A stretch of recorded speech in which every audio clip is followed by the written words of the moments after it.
सर्दी बुखार 5 दिन में अगर ठीक नहीं हो रहा है तो डॉक्टर को दिखाइए। बुखार या तेज सर्दी जुकाम में आराम की सलाह दे रहे हैं डॉक्टर्स।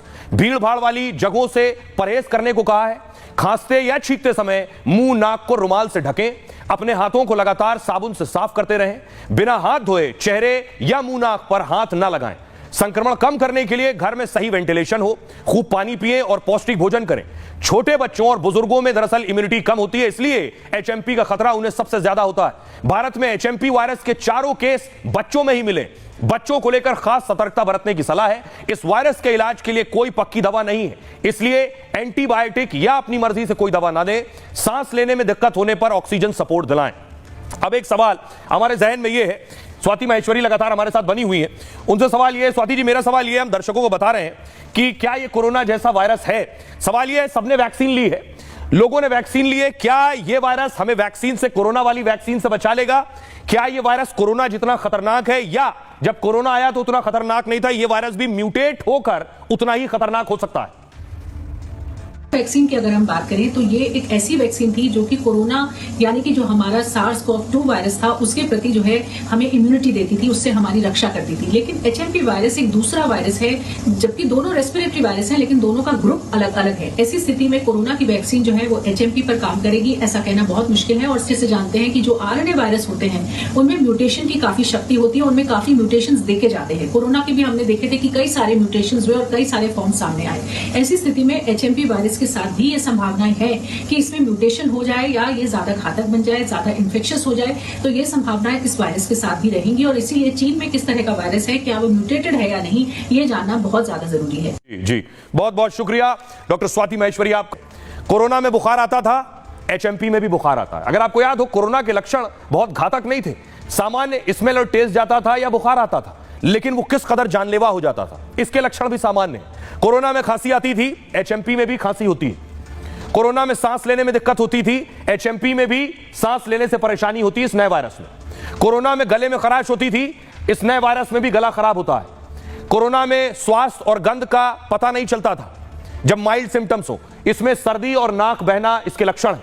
कोरोना में सिर दर्द और सुस्ती होती थी, इसमें शरीर में चकत्ते पड़ जाते हैं। कोरोना वायरस सांस से भी फैलता था, यह भी हवा से फैलता है उसी तरह से।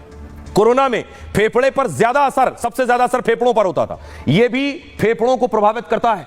सांस के जो मरीज हैं उनके लिए और तकलीफ है। चीन से इसकी शुरुआत हुई, चीन ने कभी माना नहीं, यह भी चीन से ही फैल रहा है, चीन मानने को तैयार नहीं। पहले खतरनाक वायरस नहीं लगा जब चीन से इसकी शुरुआत हुई, चीन मान नहीं रहा था, दुनिया को लग रहा था सामान्य सर्दी खांसी जुकाम है, लेकिन 71 लाख जानें चली गई। और इस वायरस के लिए कहा जा रहा है यह ज्यादा खतरनाक नहीं है।